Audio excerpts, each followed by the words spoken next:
Okay, here we go. Let's get it. Let's see, is this up and running? There we go. Years hasn't been easy. Good, bad, or indifferent. It was worth it. Throughout my journey, I had so many inspirations, so many things that made me see things in a different light, even view myself from a different perspective, understanding that I don't have to be just another statistic, that I can seek to be who I want to be, not who they set out for me to be. With that being said, this is my response to the legendary Pedro Petri's Puerto Rican obituary, Puerto Rican resurrection.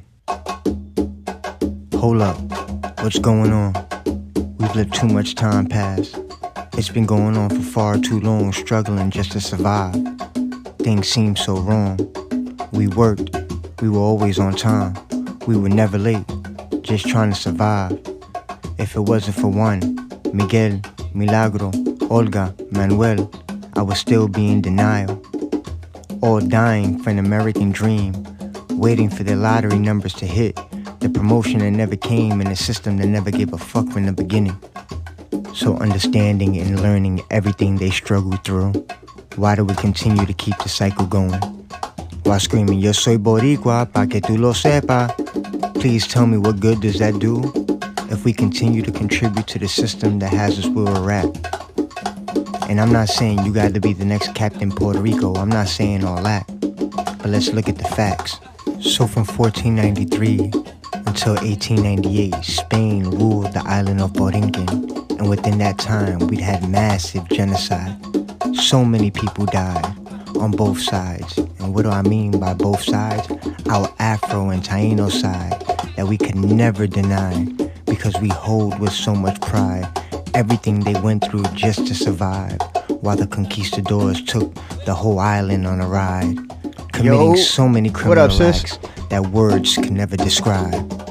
1898, here comes big old Tío Sam, el savior de Puerto Rico, decreasing the currency by 40%. Cause who needs to survive when you got Tío Sam's checks by your side? Can't forget about the imposement of citizenship, forcing us to rely, while Tío Sam takes a ride on the road of taxation without representation, and that comes with a lot of exploitation. Oh, what a great nation of which we reside. But what I realize, if you remove us from history, we don't see a future. This is why it's important to understand who is Pedro Avisu Campos, who is Arturo Alfonso Schomburg, who is Lolita Lebron, who is Ramon Emeterio Betances, who is Mariana Bracetti, who are the Puerto Rican Nationalist Party, who are the Young Lords. All representation of greatness, all in their own right. But we are them and they are us, fighting for the same cause, liberation, self-determination, with no limitations. So we won't be dying, hating the make-believe steaks or the bulletproof rice and beans, or waiting for the supervisor to die to get that promotion. We will die freeing our bodies without having to use physical strength, but by arming ourselves with knowledge and education, not just for now, but for the future. Viva Puerto Rico libre, pa'lante, siempre pa'lante. Woo! We back, y'all, we back. I know it's been a little minute. I know it's been a little minute right now. But we back at it. We're gonna continue where we left off. Let me pause this out. Salute everybody. We're gonna continue where we left off with Puerto Rico national history. Let me actually pull that right up. We're on chapter 5 right now, so I appreciate all the love and support. Well, I'm trying something different today. What I'm going to do is I'm on TikTok Studio, so I'm going to record this live and then upload it to YouTube instead of doing the dual live, because I like the way this looks better. So if I can upload it to to YouTube this way, for me, it's a little bit better. But without further ado, let's get right into it, guys. Let's tap that screen, share this live, and let's start the book off. It's been, 2 weeks? Chapter 5. Chronicle of a War Foretold. Let's get it. By 1897, there was not a single Puerto Rico, but many. A census conducted that year by historian Cayetano Col y Toste documented people of 32 different nationalities living in Puerto Rico. Col y Toste also identified 869,681 people as Puerto Ricans, that is, born in the archipelago. 2 years later, another census noted that 69% of the population was illiterate. For those writing its books and histories, being Puerto Rican meant something completely different to those who could not even spell their names. There was a Puerto Rico inhabited by the desperately poor, and one that was imagined and penned by those reminiscing about their bohemian lives in Paris or Madrid. Many endured long hours working in the fields for little pay, and some still carried memories of being enslaved themselves.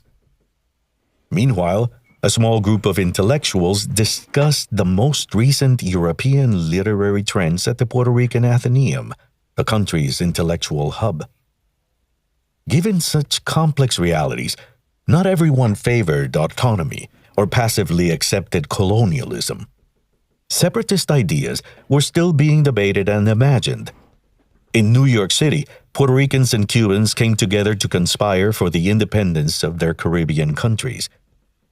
In 1892, a revolutionary community of Cubans in exile created the Cuban Revolutionary Party along with their highly influential newspaper, Patria. In the first article of their platform, they noted, "The Cuban Revolutionary Party is created to achieve the absolute independence for the island of Cuba and to aid and encourage that of Puerto Rico."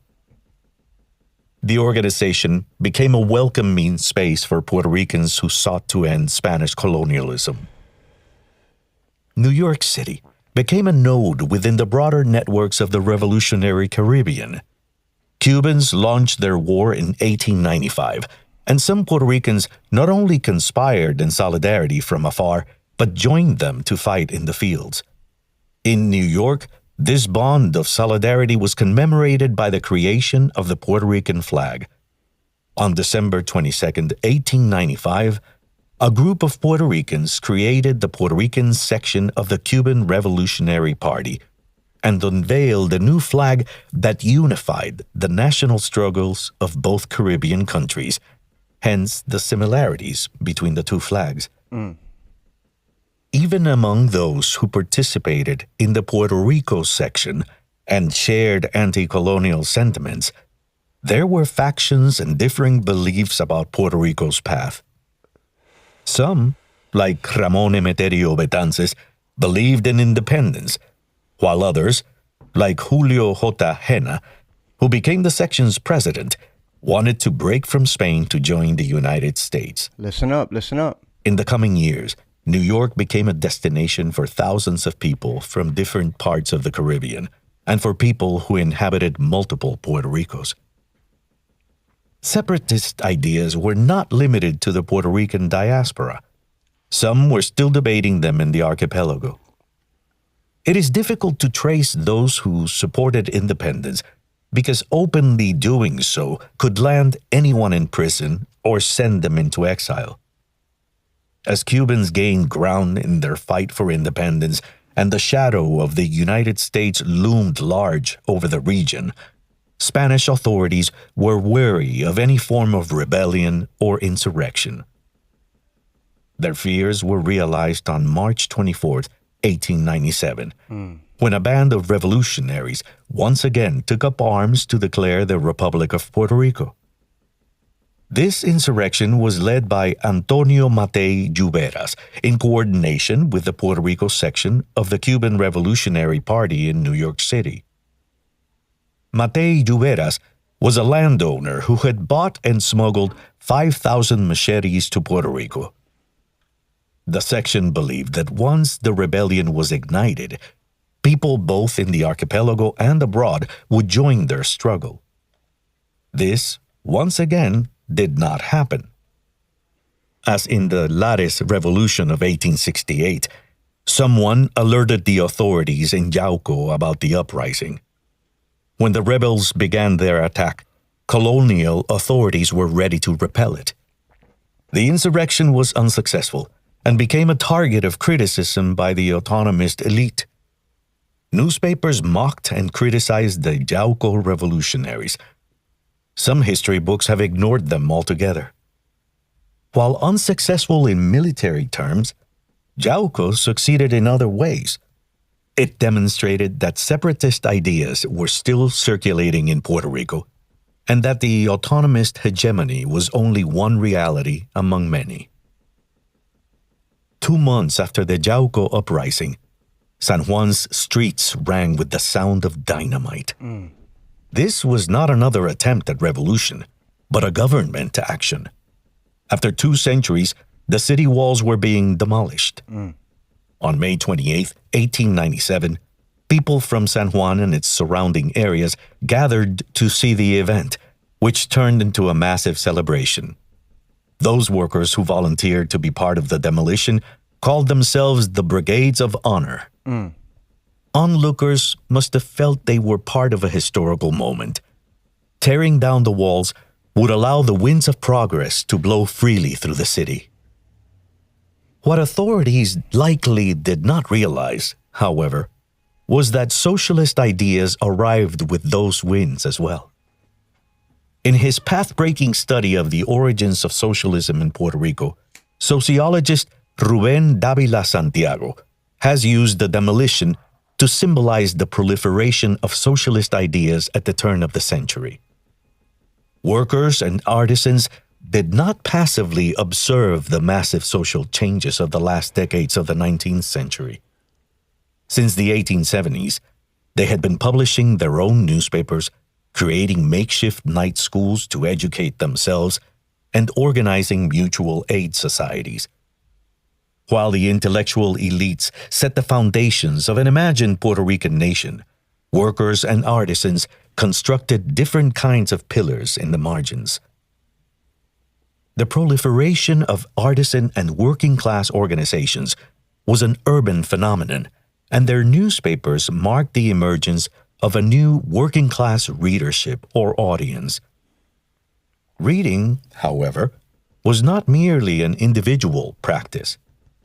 In a world where most of the laboring masses were illiterate, reading was a collective exercise. Listen up. The practice of reading out loud in public spaces, for example, was common.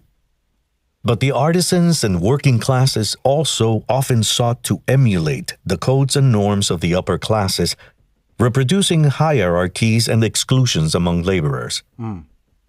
Reading and education, for example, became markers of prestige and social capital. These working-class intellectual experiments were the backdrop to Puerto Rico's first socialist ideas. In fact, Governor Sabas Marin explicitly and incorrectly linked the Yauco insurrection to socialism. The governor noted, "The movement showcased socialist characteristics as entire families of ignorant peasants headed to the town of Yauco that same night to take possession of the goods that they had been made to believe were theirs." Similarly, the governor accused the newspaper Ensayo Obrero of preparing the masses for the adoption of more radical strands of socialism, like anarchism. As working-class newspapers began to be published in Puerto Rico, news arrived that the Spanish crown had granted autonomy to its last 2 colonial outposts in the Caribbean. It was a desperate attempt to retain Cuba and Puerto Rico. While the Cuban revolutionaries did not accept Spain's benevolence, the news was joyously received in Puerto Rico. The first provisional government was organized in February 1898, and elections took place in March and April. Puerto Rico's first autonomous government officially took office on July 17, 1898. But the drums of war could be heard in San Juan. In igniting revolution across their entire island, Cubans accomplished what Puerto Ricans had only dreamed of. In addition, the United States was in the midst of an ongoing debate about whether the country should expand beyond its national borders which were now secure after the displacement and genocide of Native American communities. U.S. interests in the region were not new. In fact, in 1854, a group of U.S. diplomats signed a document known as the Ostend Manifesto, in which they argued it was necessary to acquire Cuba at any cost. Listen. Similarly, the United States' growing geopolitical interests in the region, particularly Panama, required that it bring Puerto Rico into its orbit. It was no secret that the United States could intervene in the archipelago's affairs at any moment. The explosion of the USS Maine in Havana's harbor jump-started tensions between the two rival empires. On April 20th, 1898, the U.S. Congress declared war on Spain. In Puerto Rico, Governor Sabas Marin declared a state of emergency, canceling the upcoming first meeting of the autonomous government. Elected officials timidly offered loyalty to Spain, but later changed their minds. 4 days after the inauguration of the autonomous government, war arrived in Puerto Rico. The city of San Juan was bombed by U.S. Navy Rear Admiral William T. Sampson. The war at home. San Juan was on high alert. On May 11, 1898, Spanish officials spotted a vessel in the open sea. Some thought it was a spy ship, while others believed it was the USS Yale, a U.S. Navy auxiliary cruiser. For weeks, civilians had been living in a state of anxiety and military rule. The newly appointed governor, Manuel Macías Casado, announced a state of emergency following the U.S. declaration of war. Life went on as usual, but everyone knew it could change at any moment. The following morning, the situation changed from one moment to the next. Roosters roaming the city, crowing at dawn, were interrupted by a loud explosion. San Juan's residents were rocked out of their beds. The blasts did not stop, but multiplied. Many grabbed their children and the few possessions they could gather, desperately making their way out of the city as missiles and bombs seemed to rain over San Juan. The fear was not limited to the capital. In the mountains of Corozal, washerwomen and workers screamed, "Vienen los Yankees!" Rear Admiral William T. Sampson led the attack on San Juan. He sailed from Cuba with orders to attack the city and destroy the Spanish fleet, which was considered primitive compared to the U.S. Navy's modern fleet. Spanish authorities, however, had been preparing for the assault. They quickly mobilized soldiers and began their defense using the Morro Castle's cannons. In previous weeks, the governor had ordered more cannons installed. He also welcomed troops arriving from the battlefields in Cuba. While attempts to resist an invasion were made, both sides knew that Spain did not have the military capacity to properly defend the island. On the morning of May 12, 1898, Governor Macías Casado led a defensive operation that repelled the attack and awed Sampson. As Sampson got closer to the shore, it was clear that the Spanish fleet was not there and that San Juan would continue to resist. 3 hours after the initial attack, Sampson retreated.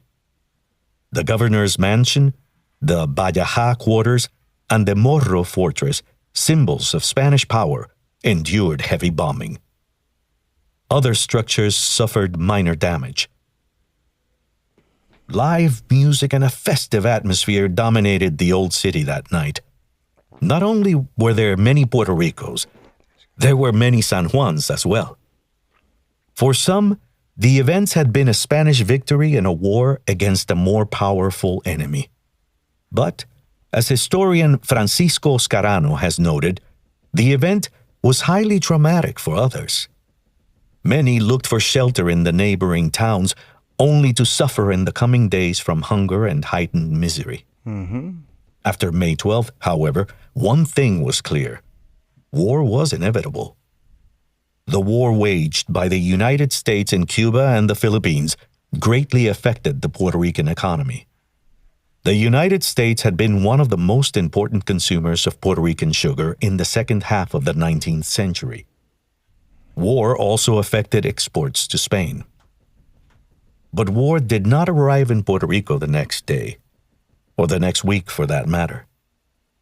2 months after the attack on San Juan, and after securing Santiago de Cuba, U.S. officials began preparing for the invasion of Puerto Rico. Troops were gathered in Guantanamo Bay under the leadership of a seasoned military general, Nelson A. Miles. His name had become infamous among Native American communities in the United States. After serving during the U.S. Civil War, 1861 to 65, Miles led multiple missions against Native American tribes in what became known as the Indian Wars, a euphemism for the U.S. government's settler colonial wars of expansion. Miles's participation in these wars of aggression earned him the nickname Indian Fighter. Before arriving in Cuba and Puerto Rico, he commanded the troops that violently and fatally suppressed the 1894 railroad workers' strike against Chicago's Pullman Company. The U.S. soldiers arriving in Cuba and Puerto Rico were part of an eclectic group that included career military men, thrill-seeking Ivy League students, and veterans from the Confederate Army. On the battlefield, some white U.S. soldiers were shocked to discover that they were there to help the black and brown Cubans against white Spaniards.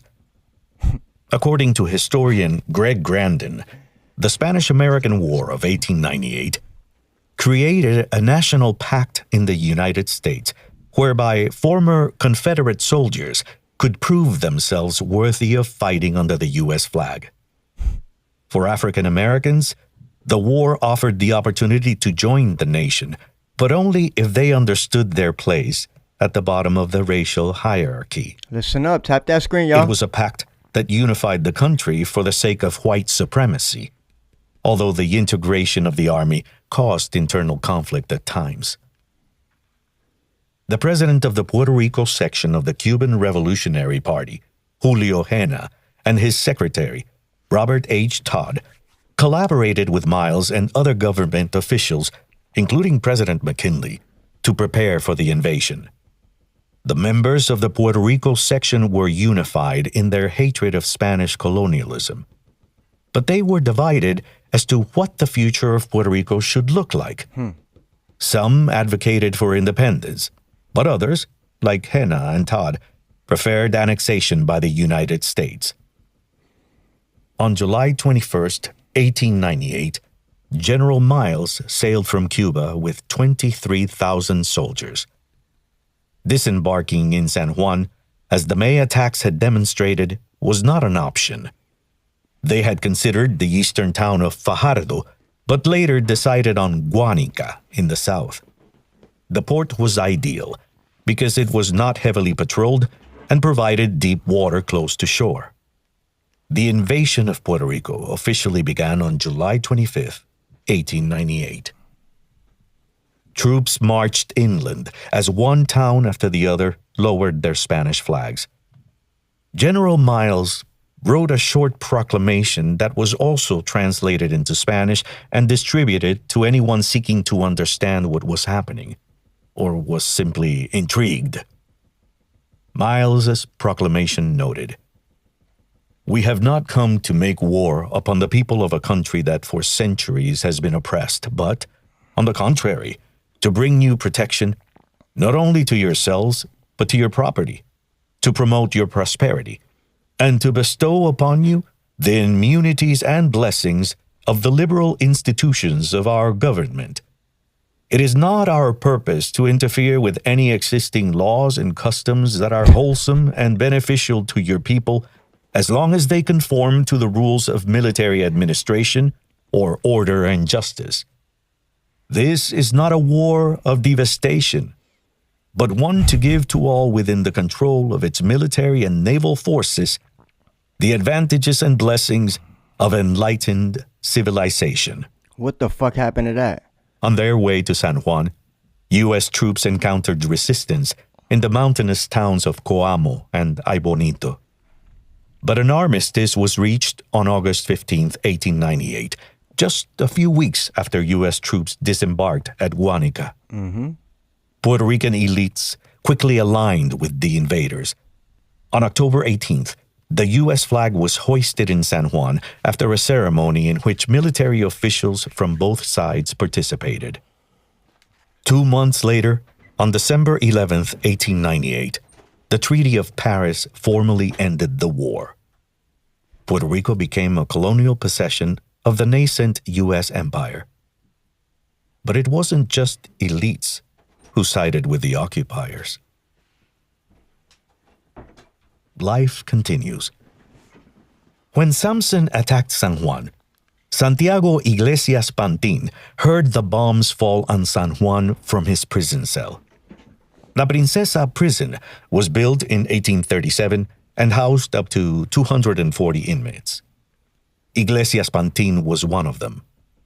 A Spanish carpenter who came to Puerto Rico in 1896 via Cuba, he had joined a group of socialists and radicals shortly after his arrival. Since early 1897, José Ferrer y Ferrer, Fernando Gómez Acosta, and Ramón Romero Rosa had been discussing the possibility of creating a newspaper and social center, something they eventually did. Iglesias Pantin was introduced to this group, and they all collaborated with the goal of organizing Puerto Rico's laboring masses. Authorities took notice and began monitoring their activities. Repression soon followed. José Ferrer y Ferrer, a black typesetter and cigar maker, was arrested for carrying a red flag at a public meeting. It was the first time that the red flag, as a symbol of socialism, had been publicly used in Puerto Rico. Other labor leaders had suffered similar fates during the years of Spanish colonialism. The U.S. occupation did not break with this punitive logic against organized labor. Instead, officials implemented new modes of surveillance and repression. One of Samson's bombs landed on the prison, destroying a wall. According to Iglesias Pantin's larger-than-life memoir, he used the opportunity to escape. He was helped by his comrades in San Juan and made it to the eastern side of the island, using different disguises and safe houses, even dressing as a woman to escape authorities and leave the city. Once in the island's eastern district, he joined the occupying U.S. forces. According to his own account, Iglesias Pantin delivered public speeches on makeshift soapboxes in the towns occupied by the U.S. Army. It is impossible to know whether Iglesias Pantin's story is true, or the product of his imagination, or both. Either way, his story confirms that U.S. forces were welcomed by unexpected factions. In later years, Iglesias Pantin became a famed labor leader, politician, and statesman. But in 1898, he was a carpenter. Even then, however, he enjoyed privileges that most of the laboring masses did not. He had traveled, he knew how to read and write, and, more importantly, he was a white European man. We should be careful not to equate the experiences of one man or a handful of labor leaders with those of the many more for whom the change from one imperial power to another would likely have meant very little. Artisans and skilled workers in urban centers like San Juan, Ponce, and Mayagüez dreamed of a new society, one that would solve what they identified as the social problem, which consisted of poverty, lack of education, and unhealthy living conditions. These conversations, often held in small, damp apartments, led to the creation, in 1897, of Puerto Rico's first working-class social studies center, located in San Juan. It served as a space to socialize, theorize, and collectively educate each other. The group of workers that published the newspaper Ensayo Obrero used its pages to discuss the the possibility of creating labor unions and federations, which became a concrete reality on October 23, 1898, 5 days after the U.S. flag was hoisted. Labor unions were not the product of the U.S. occupation. Workers had theorized about unions for years, but now there was a legal infrastructure to make them a possibility. The Federación Regional de Trabajadores, Regional Federation of Workers, or FRT, served as a hub for urban skilled workers from different parts of Puerto Rico. The federation supported and promoted unions and the use of strikes as powerful tools to attain better living conditions. The FRT was presided over by Pedro Carlos Timote, a black lawyer and one of the most respected intellectuals of his time. The FRT's leadership advocated for the annexation of Puerto Rico by the United States because they considered the United States to be the pinnacle of labor rights and democracy. This also led them to support the Puerto Rican Republican Party and to propose that the labor organization serve the interests of the party. The strategy of merging partisan politics with the newly created labor organization created tensions in the ranks. These came to a head in a heated assembly in Old San Juan on June 18, 1899.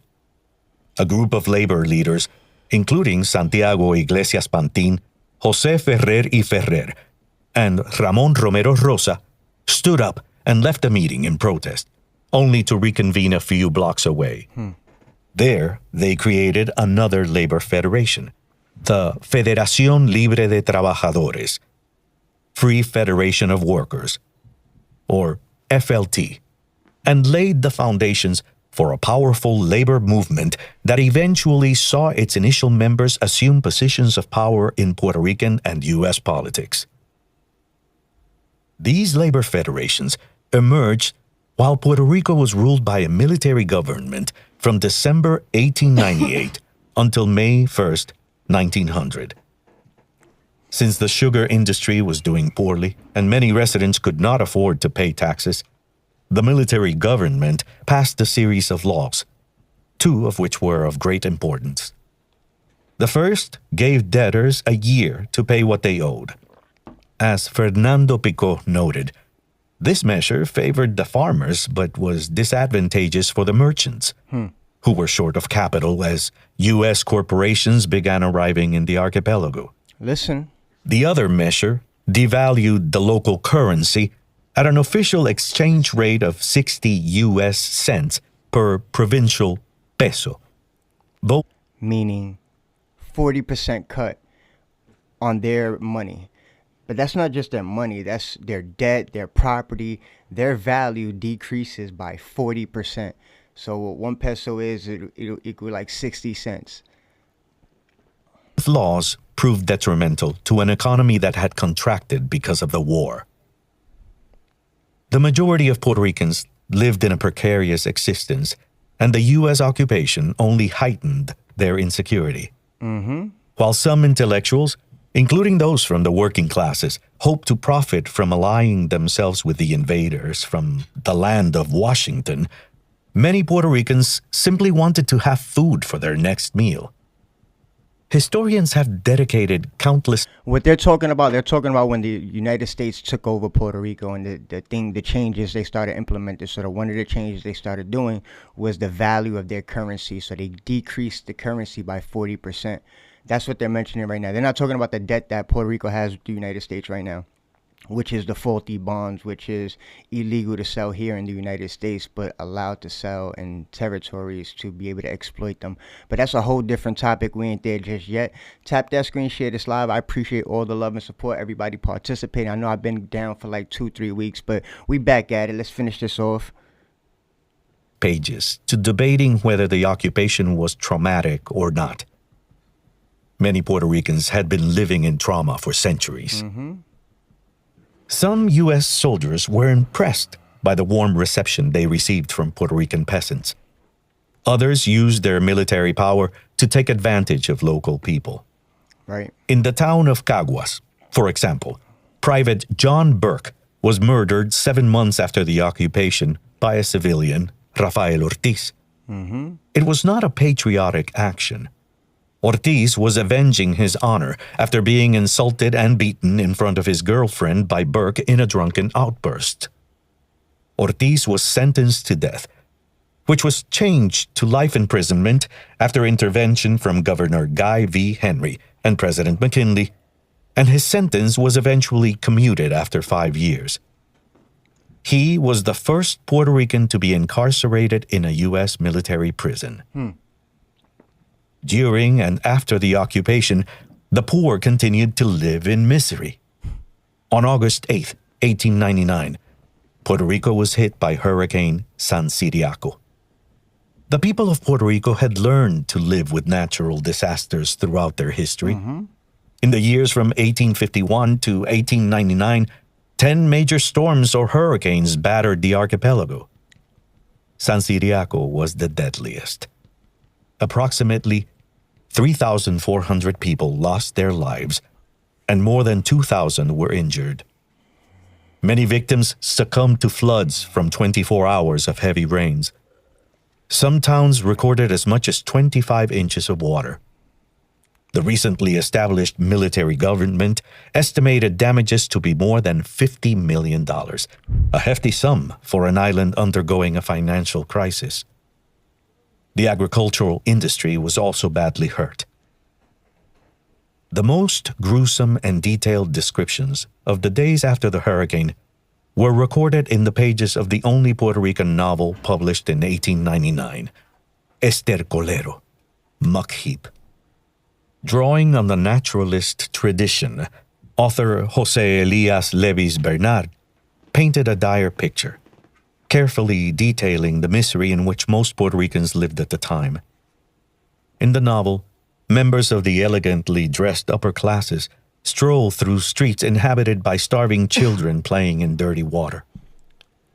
Listen, sometimes it's difficult to listen to the history and the things that our island has gone through. But if we don't start telling these stories, a lot of our people are not even going to believe these things even happen, and they're going to be stuck in a state of denial. So for me, the ugly truth hurts, but it'll prepare us for what we got to do next. You feel me? Unlike many of the literary elite, Levis Bernard was born into a humble family and knew the poverty he described firsthand. For him, the problem of misery grows like a wave, becomes giant, roars like a hurricane. Now we have a boiling need to think of a way to conjure the hurricane that roars in over our heads. Thank you for the follow. Ramon Juliá Marín, a contemporary of Levis Bernard, wrote, "Hunger had started its empire." Disruptions and continuities. San Ciriaco proved to be an enormous challenge to the occupying forces. The U.S. federal government approved emergency funds to alleviate the hurricane's impact, but Puerto Rico's poor road system made some towns and sectors inaccessible, and the government failed to quickly distribute relief to those who needed it most. In total, Washington sent about $200,000 in relief supplies, while sponsoring a program of private donations from cities with populations over 150,000. The U.S. military did not help Puerto Rico out of a sense of altruism. Listen. As historian Stuart Schwartz has noted, both General Davis in San Juan and President McKinley in Washington understood that the disaster was an opportunity to demonstrate to the Puerto Ricans the efficiency and charity of the new government.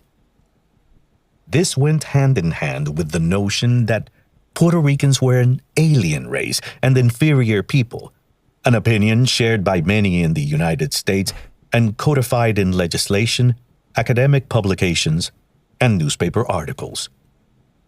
While the United States had experience with territorial expansion, from waging a violent war of aggression against Native Americans, the acquisition of vastly different countries with distinct cultures proved a legal challenge to the empire. The United States became, in the words of anthropologist Lanny Thompson, an imperial republic. Many among the Puerto Rican elite saw the occupation as a stepping stone toward annexation and statehood. Racist and xenophobic ideas in the United States about the lesser nature of Puerto Ricans, ideas that were shared by local elites, did not seem to promise such outcomes. After much discussion and attentive to the reports from colonial administrators, the U.S. Congress moved to end the military government in Puerto Rico. The Foraker Act established a seemingly democratic civil government in Puerto Rico. It also created a legally ambiguous Puerto Rican citizenship that was not recognized in international forums. While there was much debate about possible next steps, Washington reached a consensus that Puerto Ricans were not fit to rule themselves. They needed to be civilized, enlightened, and educated. Of course, all these notions and ideas rested on racist and xenophobic attitudes toward peoples in the newly acquired territories, even as specific regions and areas were all deemed different. This is why the United States created different legal formulas for each territory. It was not one-size-fits-all imperialism. As Lanny Thompson noted, Hawaii was the only territory to be incorporated into the United States and eventually, 1959, to be admitted as a state. Meanwhile, Puerto Rico and the Philippines were not incorporated. Rather, they belonged to, but were not part of, the body politic of the U.S. Republic, while a military government was established and maintained in Guam.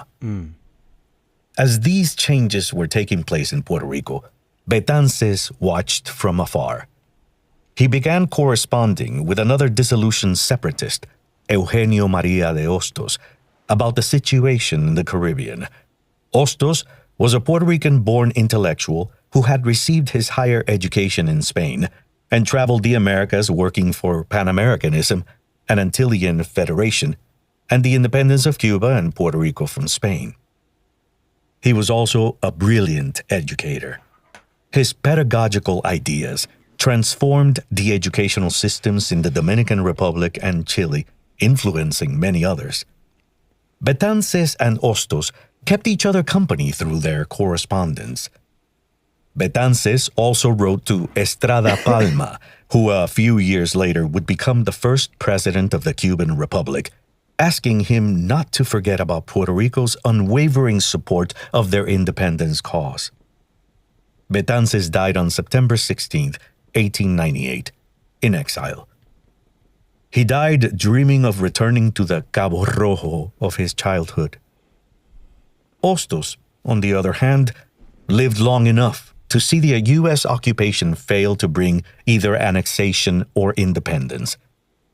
Instead, the United States kept perpetuating colonialism. As a firm believer in Antillean solidarity, Hostos left Puerto Rico in 1900 to continue his work reforming the education system in the Dominican Republic, where he is still considered one of the country's most illustrious figures. He died on August 11, 1903. His wishes were for his body to be returned to Puerto Rico only after its independence. His remains rest in the Dominican Republic, awaiting that day. Chapter 6: Foundations of U.S. Colonialism in Puerto Rico. Yo, salute to everybody tapping in. I really appreciate all the love and support. We're going to do one more chapter. Let's tap it up. Let's set a goal to 15K, guys. We got 40 minutes to this chapter. Let's set a goal to 15K. Let's tap it up. We're not dual streaming on YouTube today. What I'm going to do is download this version and upload it onto YouTube, because I kind of like the layout where you guys can see what I'm doing on the iPad, so you guys could see the book and see the chapters as we go on. But salute to everybody. Let's keep tapping that screen. I appreciate all the new follows, all the love, all the gifts, all the support. Let's keep it going. As the United States acquired new territories after the War of 1898, a debate ensued in Washington about how to deal with the people living in those territories. The so-called white man's burden was to educate Puerto Ricans in Anglo-Saxon traditions, which was part of a broader colonial project. Native communities had been forcefully and violently assimilated through a system of boarding schools. Thank you. Hawaii, the Philippines, and Cuba also proved to be testing grounds for formulas to promote and enforce Americanization. In Puerto Rico, a new educational project began with the occupation. On July 1, 1899, the military government reorganized the public school system by centralizing it, creating local boards, and making education free. The occupying force copied the Massachusetts Department of Education model, which generated resistance from locals because it was deemed incongruent with Puerto Rican realities. Education was considered an instrument for the assimilation and Americanization of Puerto Ricans. In her in-depth study of the education system in Puerto Rico after the occupation, historian Aida Negrón de Montilla identified 15 concrete ways in which the educational system was used to assimilate children. Talk about it. These included the celebration of U.S. holidays, ways of life, and history. English also became the language of instruction. In fact, in the 1920s and 1930s, classroom language issues generated a fiery debate within academic circles. The decision to use English also impacted the archipelago's name. Shortly after the occupation, the country became Puerto Rico, spelled P-O-R-T-O. Because, as geologist Robert T. Hill noted in an 1899 article published in National Geographic, Puerto, spelled P-U-E-R-T-O, was unpronounceable in English. Schools needed qualified teachers. Although efforts were made to bring teachers from the United States to Puerto Rico, the demand for educators outstripped the supply. As a result, Puerto Rico's Department of Education recruited those who had served as teachers during the Spanish regime, but had been decertified by the military government. Even with these efforts, schools still lacked enough qualified teachers.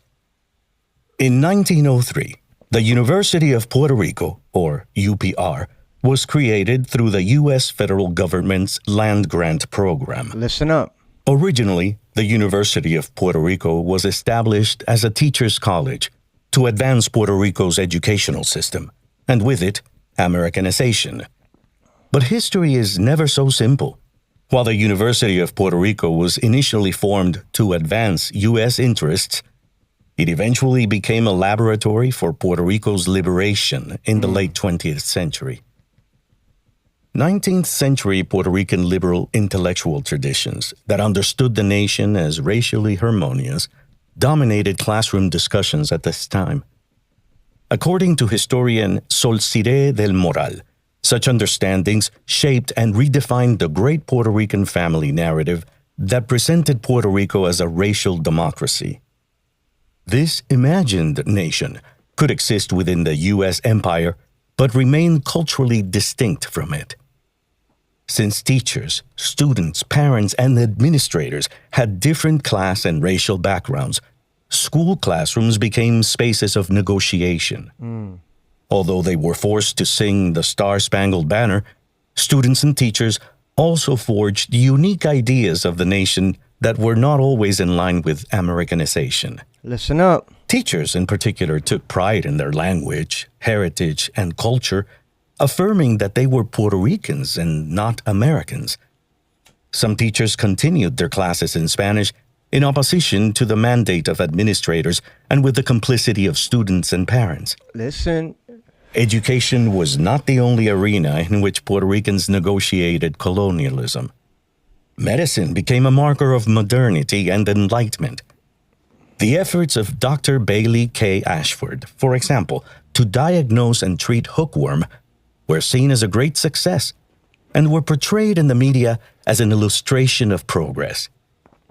Imbued with the era's social Darwinism, scientific determinism, and eugenics, the United States used Puerto Rico as a testing ground to control tropical diseases through medicina tropical. U.S. public health policies were also imported, often with little attention to local realities. Really quick, the book is right there, Puerto Rico and National History. We're listening it through Audible. Audible does not give me a sponsorship, which they should, because I do all their books. But yeah, you can find it on Audible. You can find it in a bookstore. You can find it on Amazon, wherever they sell major books that you can find this book, you can order it. But this is one of my favorite books. This and what's the other book that's written the same way, right? Cuba and American history. That's what we're going to do next. We're going to do Cuba and American history. It's because it teaches from the beginning up until present day, and it gives you the full scope of what happened. They don't just give you a specific point in time and then you're like sitting here wondering how we got there and like what happened after. So I like books that give you the complete story, you know, from the natives all the way until present time. So it gives people a better understanding, man. It really does. Right after this book, when we're done with this book, we got, let me see, this book got about 6 hours left. I haven't been live in a while, y'all.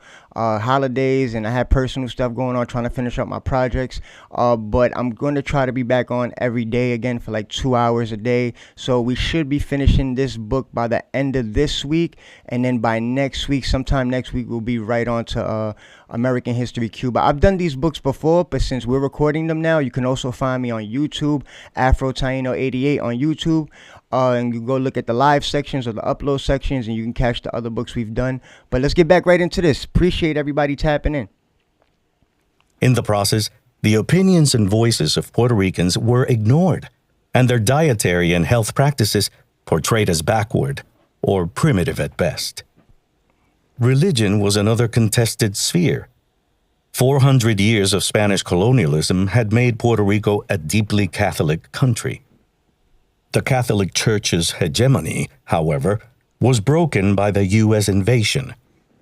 In fact, a group of Protestant denominations came together and divided the island into zones to evangelize. While the United States advocated the separation of church and state, the lines were often blurry. One of the first reports on Puerto Rico, for example, was written by Henry K. Carroll, a Protestant minister sent by President McKinley to study the conditions in the archipelago. Sexuality and gender norms were carefully surveilled and controlled through legislation and strict social codes. The 1902 Civil Code legalized divorce, which empowered women and garnered support for the U.S. regime from the working classes. This was not an altruistic moral measure, but a strategy to make marriage more appealing.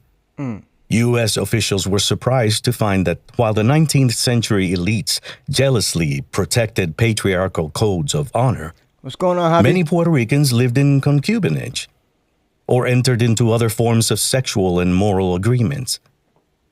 U.S. officials saw marriage as a tool to civilize Puerto Rican society, beginning at home. Sex work, which was both legalized and regulated during Spanish rule, was once again banned. Homosexuality was socially looked down upon, and sodomy was made illegal in 1902. Those who engaged in these illicit practices were pushed to the margins, but they did not disappear. Sex work continued to proliferate, and while much is unknown, it seems that a gay scene also thrived, particularly in urban centers. Queerness and sex work took place in intimate spaces behind closed doors or under the moonlight deep in the sugarcane fields. The same fields, it's worth noting, that burned with fire during strikes. The world of labor and their struggle for political participation. While labor leaders sided with the U.S. occupation and promoted Americanization, working-class militancy worried colonial administrators. One of the largest labor actions took place 7 years after the invasion. The strike was the product of anger, hunger, and disillusionment with unions and the political elite.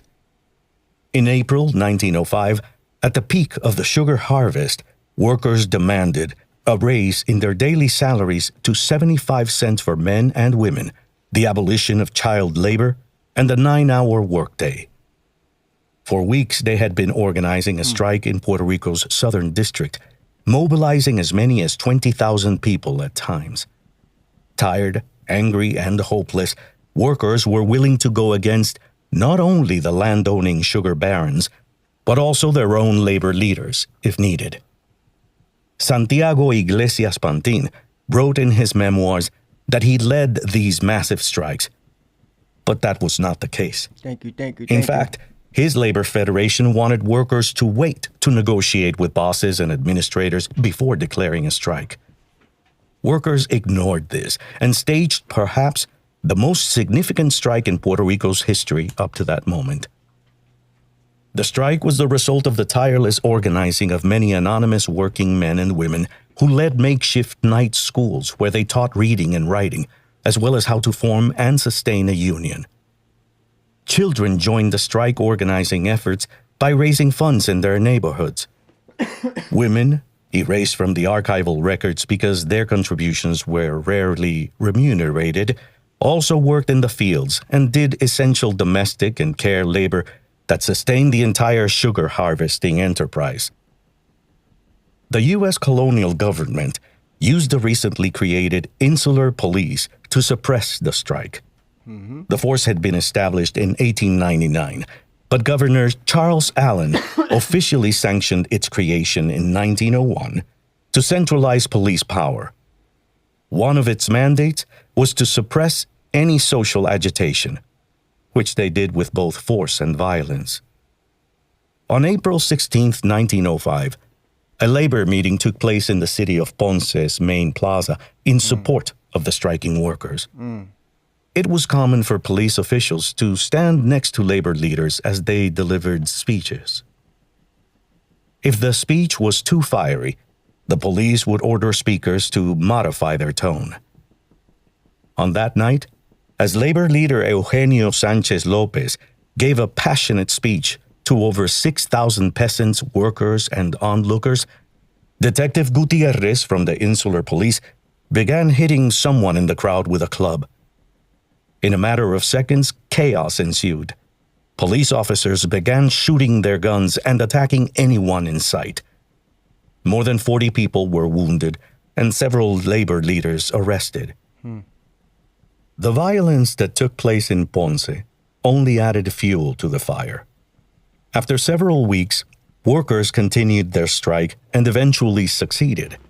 Most of their demands were met.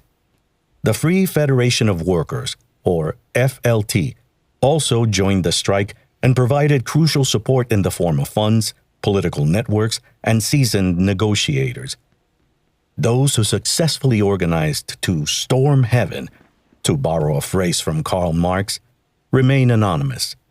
Their names do not appear in history books, but they greatly shaped the lives of many through their agency.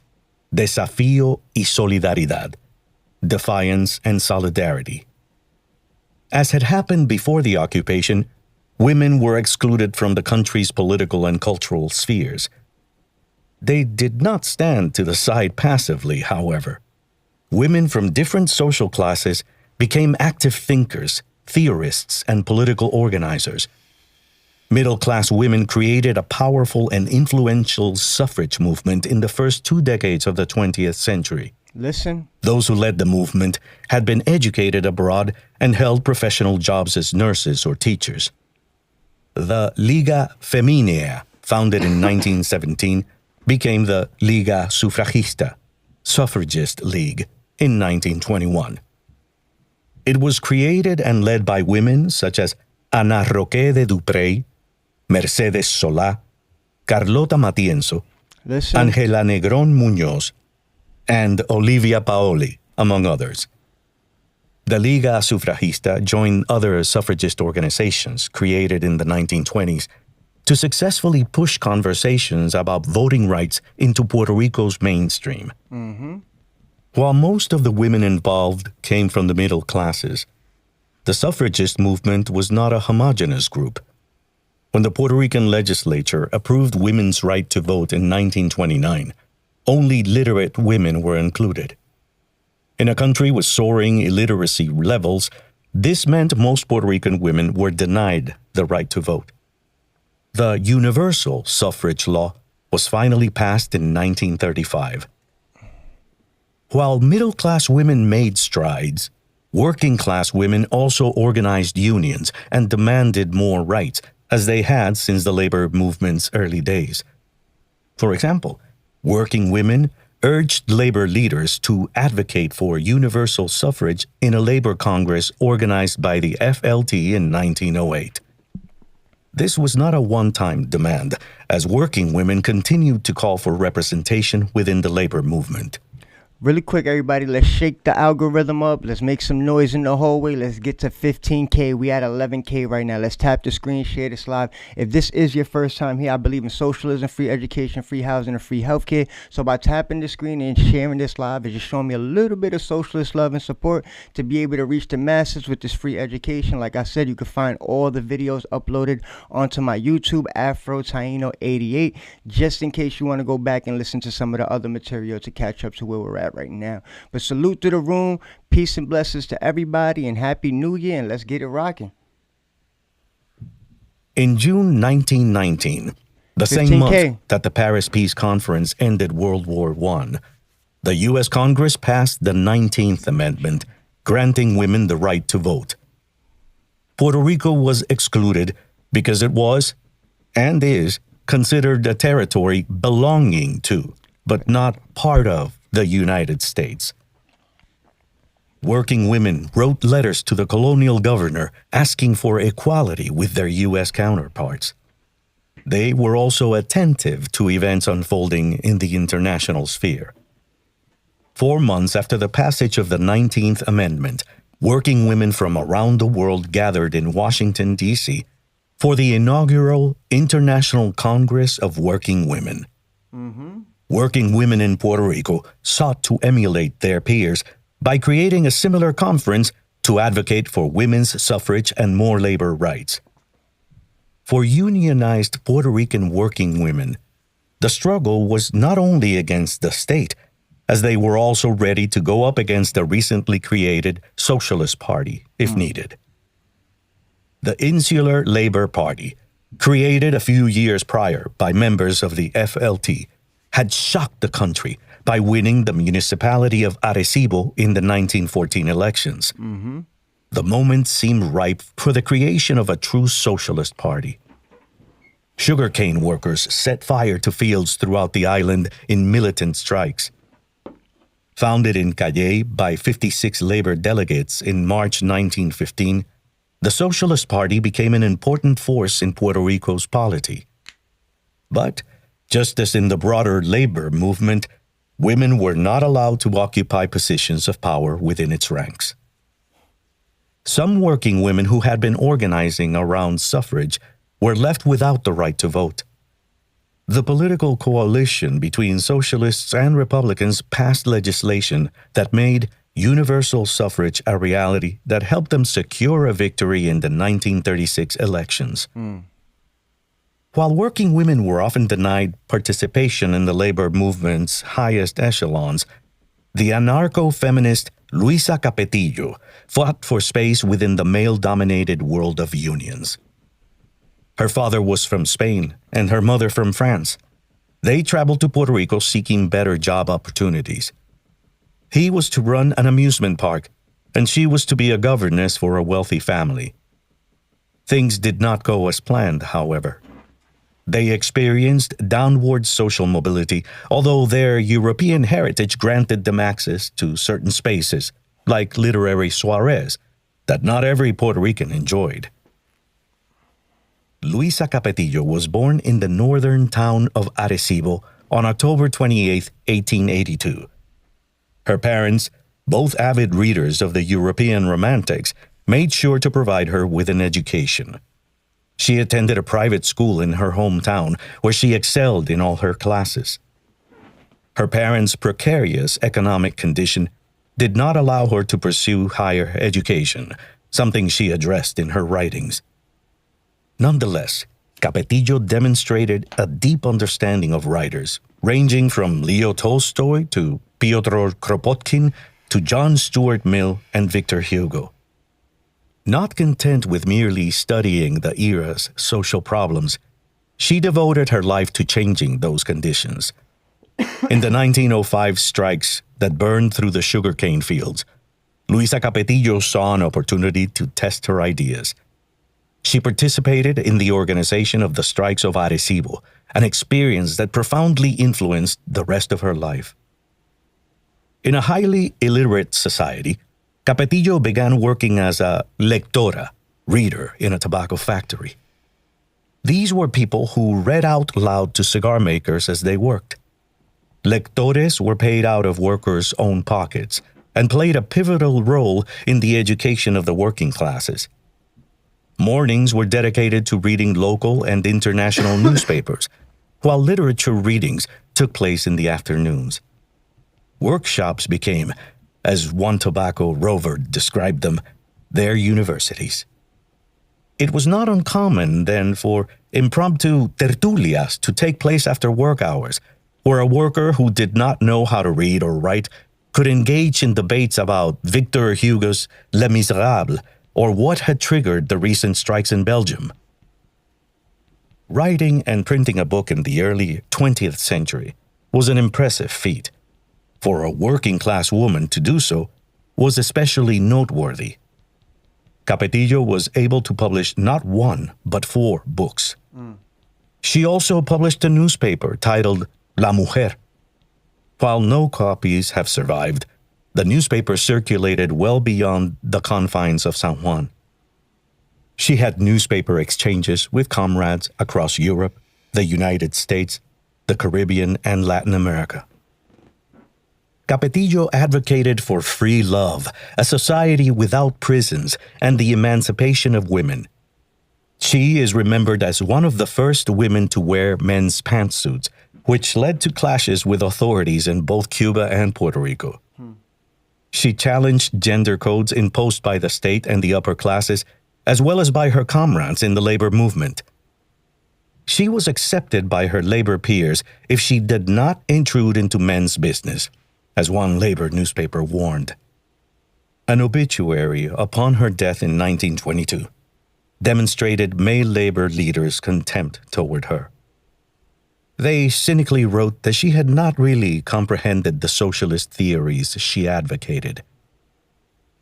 Not content to simply write about labor issues, she participated in sugarcane strikes in the island municipality of Vieques and was subsequently arrested, traveled throughout the archipelago to spread her ideas in town plazas, and became one of the strongest advocates of universal suffrage. She was one of the few working women who actively participated in the FLT's labor congresses. In a world where women's bodies were highly monitored and surveilled, Capetillo defiantly traveled across different national borders. She organized alongside Cuban anarchists, sold her books, and spoke at public meetings in the Dominican Republic. She spent time with radicals in Ybor City and opened a vegetarian restaurant and hostel in New York City. While in New York, Capetillo joined a growing community of Puerto Ricans who were shaping and transforming the city's landscape during the first 2 decades of the 20th century. Some, like Arturo Alfonso Schomburg, impacted not only Puerto Rican communities, but the fabric of U.S. culture as a whole. Schomburg, the son of a Black West Indian mother and a German-descended father, was born in Puerto Rico but migrated to New York in 1891 at the age of 17. He advocated for the independence of Puerto Rico and Cuba, and later became a passionate bibliophile. His archival collection and curatorial practices became foundational for Black studies and were one of the major influences of the Harlem Renaissance, a cultural moment guided by the proliferation of Black art, dance, music, literature, and intellectual production.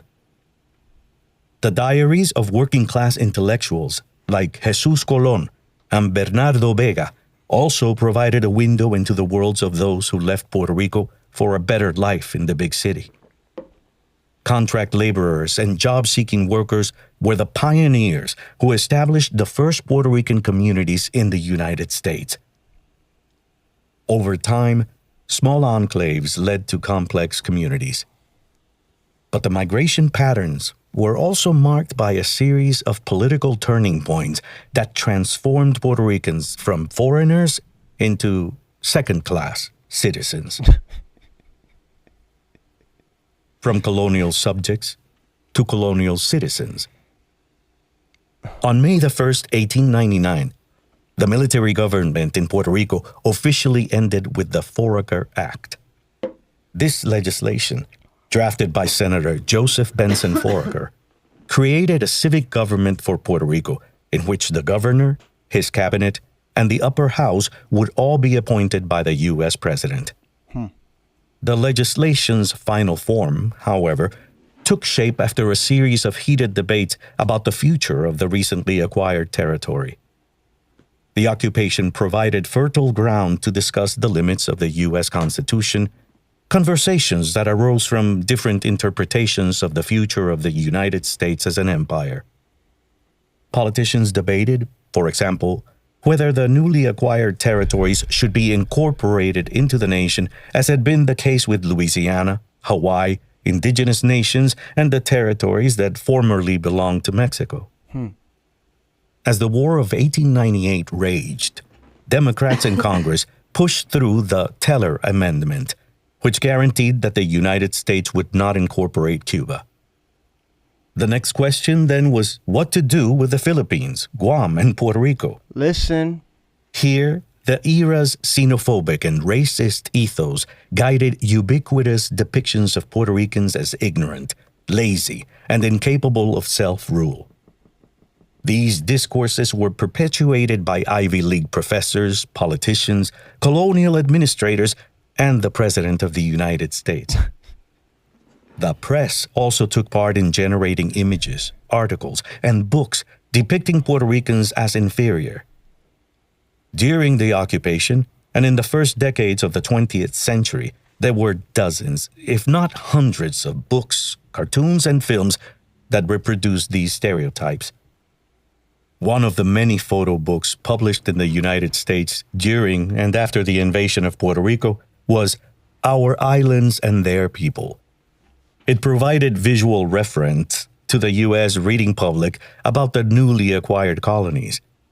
As the title suggested, however, the Caribbean islands of Puerto Rico, imagined as idyllic tropical paradises, now belong to the United States, but its people did not.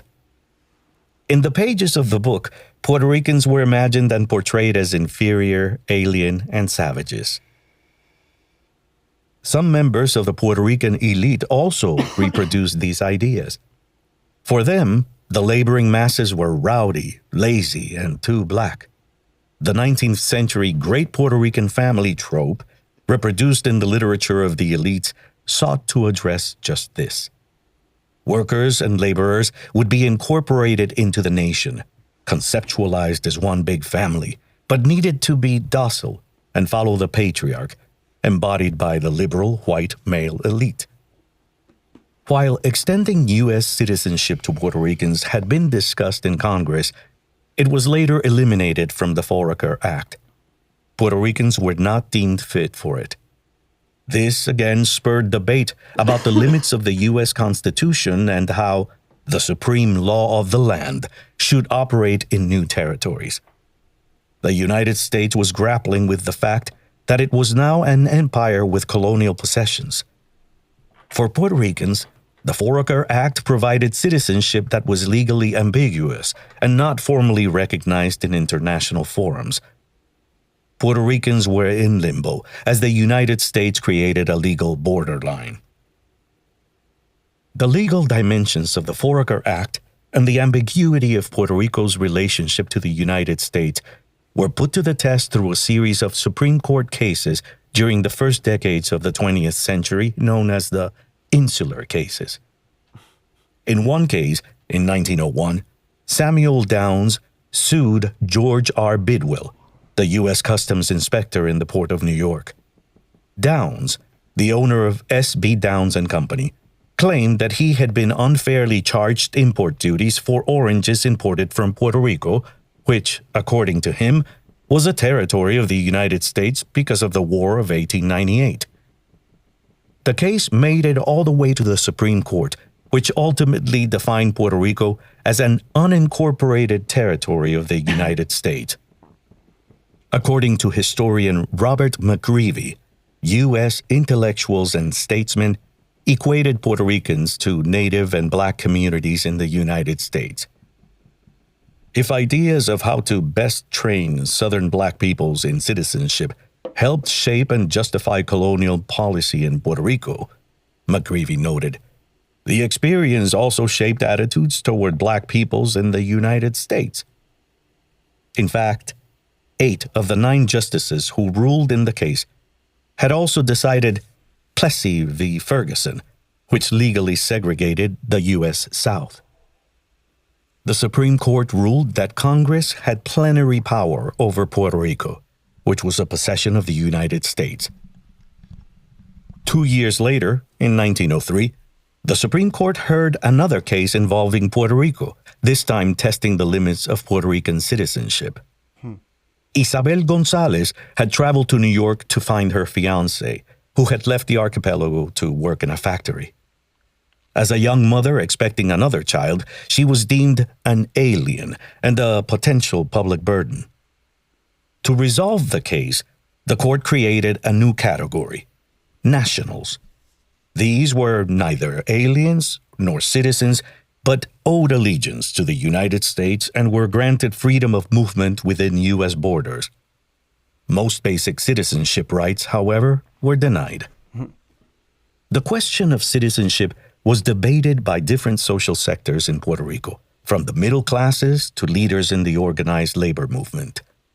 For many, U.S. citizenship would be a logical step toward annexation, which would grant Puerto Rico all the rights enjoyed by the states of the Union.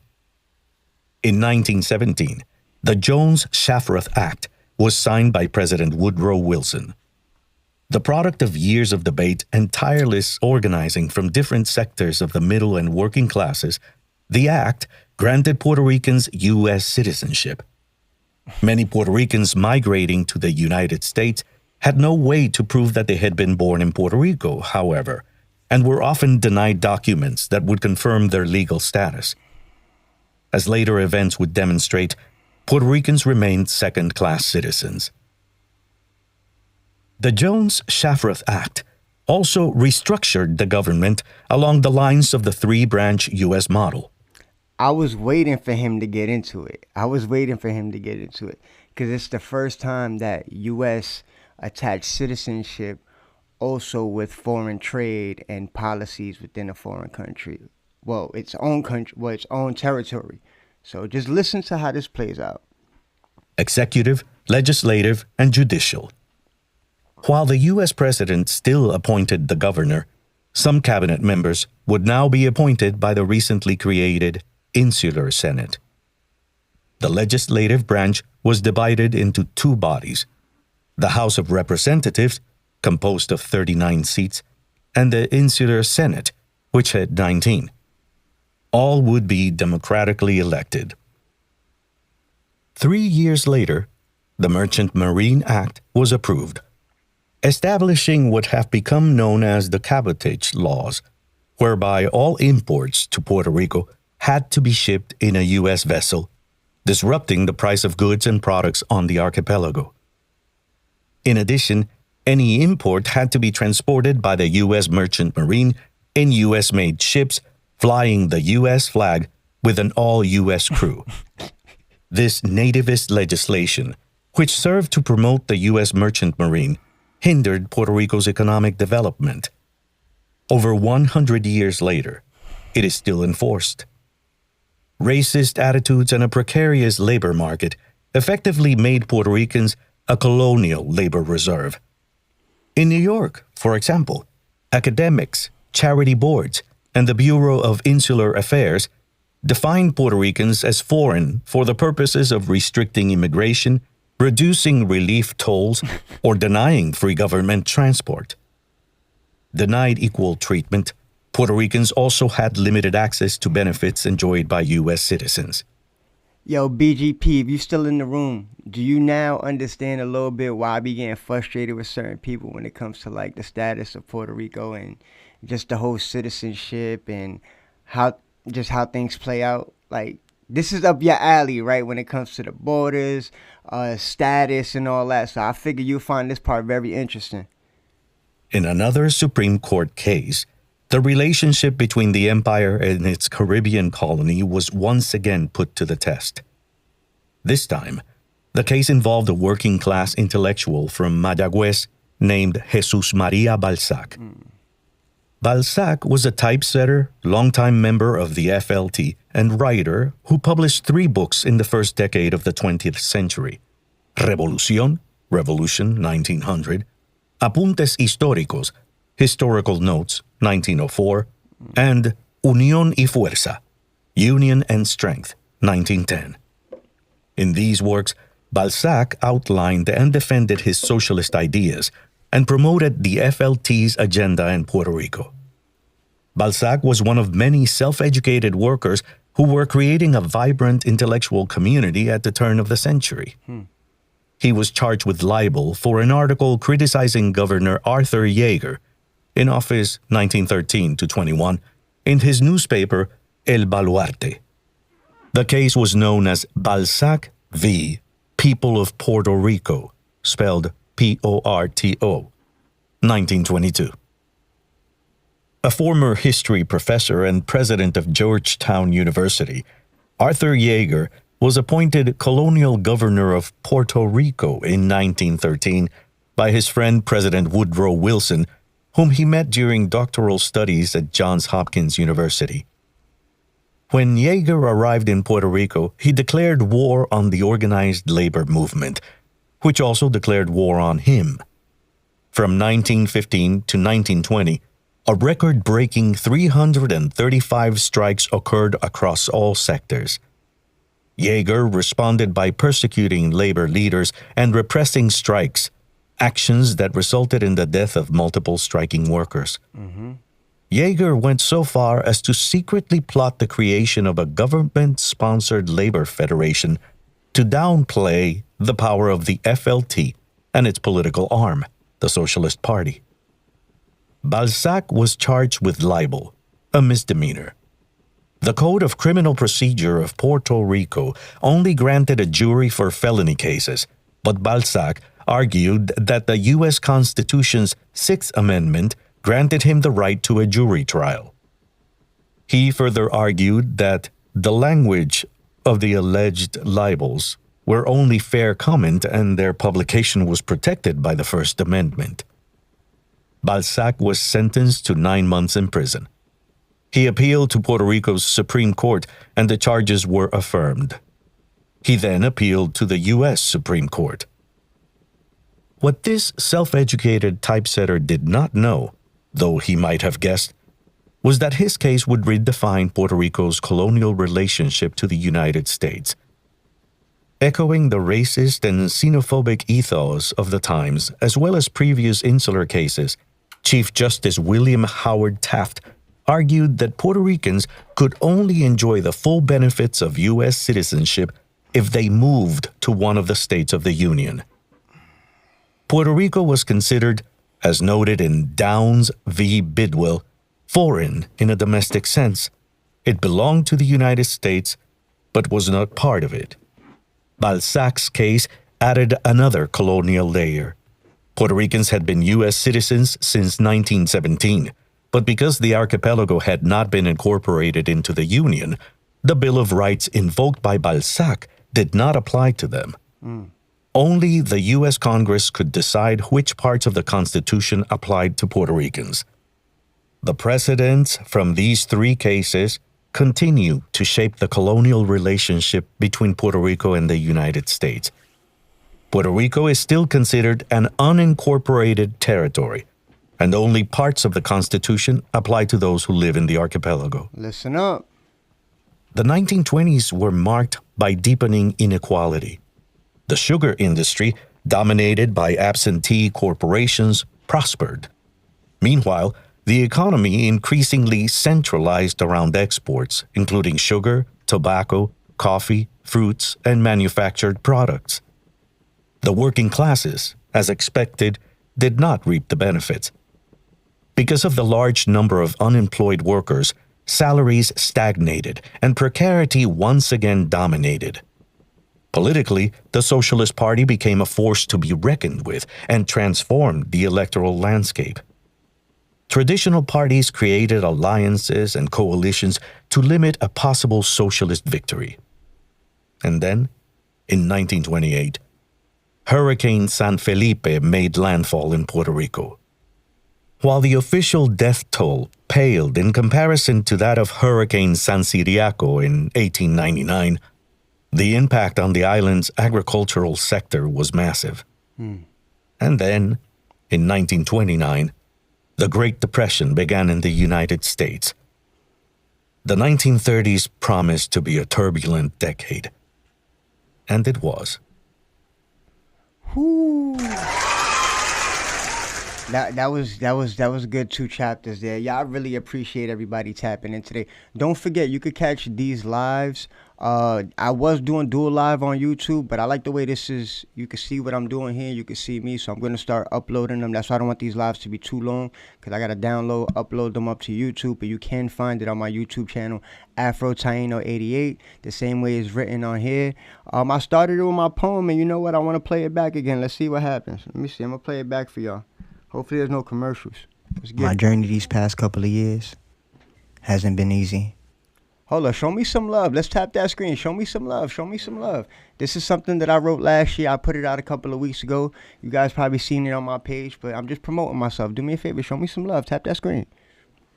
Good, bad, or indifferent, it was worth it.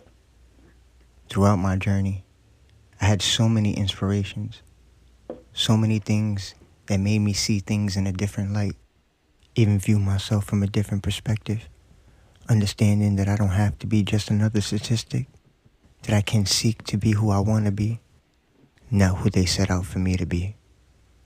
With that being said, this is my response to the legendary Pedro Pedri's Puerto Rican obituary, Puerto Rican resurrection. Let's get it, let's get it. Hold up, what's going on? We've let too much time pass. It's been going on for far too long, struggling just to survive. Things seem so wrong. We worked, we were always on time. We were never late, just trying to survive. If it wasn't for Juan, Miguel, Milagro, Olga, Manuel, I would still be in denial. All dying for an American dream, waiting for their lottery numbers to hit. The promotion that never came and the system that never gave a fuck from the beginning. So understanding and learning everything they struggled through, why do we continue to keep the cycle going? While screaming, yo soy boricua, pa que tú lo sepa. Please tell me, what good does that do if we continue to contribute to the system that has us where we're at? And I'm not saying you got to be the next Captain Puerto Rico. I'm not saying all that. But let's look at the facts. So from 1493 until 1898, Spain ruled the island of Borinquen, and within that time, we'd had massive genocide. So many people died on both sides. And what do I mean by both sides? Our Afro and Taino side that we could never deny, because we hold with so much pride everything they went through just to survive, while the conquistadors took the whole island on a ride, committing so many criminal acts that words can never describe. 1898, here comes big old Tío Sam, el savior de Puerto Rico, decreasing the currency by 40%. Cause who needs to survive when you got Tío Sam's checks by your side? Can't forget about the imposement of citizenship, forcing us to rely, while Tío Sam takes a ride on the road of taxation without representation, and that comes with a lot of exploitation. Oh, what a great nation of which we reside. But what I realize, if you remove us from history, we don't see a future. This is why it's important to understand who is Pedro Avisu Campos, who is Arturo Alfonso Chambre, who is Lolita Lebron, who is Ramon Emeterio Betances, who is Mariana Bracetti, who are the Puerto Rican Nationalist Party, who are the Young Lords. All representation of greatness, all in their own right. But we are them and they are us, fighting for the same cause, liberation, self-determination, with no limitations. So we won't be dying, hating the make-believe steaks or the bulletproof rice and beans, or waiting for the supervisor to die to get that promotion. We will die freeing our bodies without having to use physical strength, but by arming ourselves with knowledge and education, not just for now, but for the future. Viva Puerto Rico libre, pa'lante, siempre pa'lante.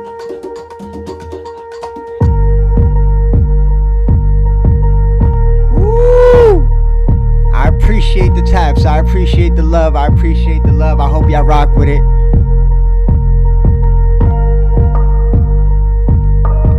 Yeah, shout out to my brother Manny Santiago, the chairman in Ohio. He shot the video, he put it together for me.